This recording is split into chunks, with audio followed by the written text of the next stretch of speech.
দেখো বন্ধুরা, চা ছাঁকনিতে যখন খুব নোংরা ধরে যাবে চায়েরই, তখন এরকম গ্যাসের উপরে বসিয়ে দেবে, দেখবে আস্তে আস্তে পুরো নোংরাটা কিন্তু বেরিয়ে যায়। তারপরে একটু ঠান্ডা হলে একটু ঘষে নেবে, একদম পরিষ্কার। তোমাদের দেখায়নি কতটা নোংরা হয়েছিল ছাঁকনিটা, কিন্তু এই নোংরাটা এই যে দেখতে পাচ্ছ মাঝখানটা একটু ফাঁকা, এইটুকুই ফাঁকা ছিল, পুরোটাই নোংরা। তা এইভাবে ঝাড়া দিলে যতটা ময়লা বেরিয়ে যাবে। এই যে দেখতে পাচ্ছ তুমি, এই দেখো ছাড়ছি। দেখো আমি তো মেয়ের বাড়িতে আছি, তাই এখানে টাইপডটা আমার কিছুই নেই, তাই জন্য তোমাদের দেখাতে পারলাম না। আর এখানে তো নোংরাটা দেখতেই পাচ্ছ, এই যে কতটা নোংরা বেরিয়েছে।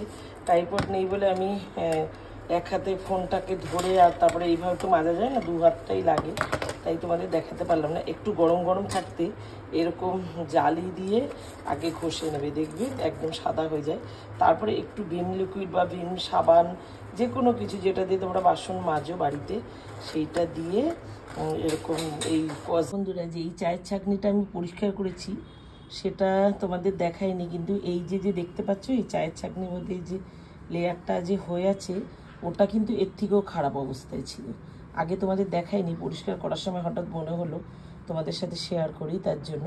তা দেখো এটাও আমি পরিষ্কার করব, তবে তোমাদের একবার দেখিয়ে দিলাম, ওটা কিন্তু আরও খারাপ অবস্থা ছিল, মাঝখানটা একটুখানি পরিষ্কার ছিল, তাই দিয়ে যতটুকু চা পড়তো আর কি। বেশি লেয়ার জমে গেলে দেখবে চা কিন্তু পড়েনি। তারপরে যেটা তোমাদের পুড়িয়ে দেখালাম পরিষ্কার করে, সেটা হলো এইটা, দেখো একদম পরিষ্কার হয়ে গেছে। অনেক সময় আমরা কি করি, এরকম ঠিকঠাক না হলে, না জানতে পারলে অনেক সময় চায়ের ছাঁকনিটা ধরে ফেলে দিই, তাই না? তাই এইভাবে করবে, দেখবে একদম একদম পরিষ্কার হয়ে যায়। তবে এই যে দেখতে পাচ্ছ এই যে দাগগুলো, আমাদের এই চা ছাঁকনিটার মধ্যে এই মাত্র পুড়ালাম তো, তার জন্য এটা পুরো স্টিল পোড়ালে একটা দাগ তো হয়েই যায়, তার জন্য এটা ওই দাগ লাগছে। তবে এটা মাজতে মাজতে একদমই উঠে যাবে।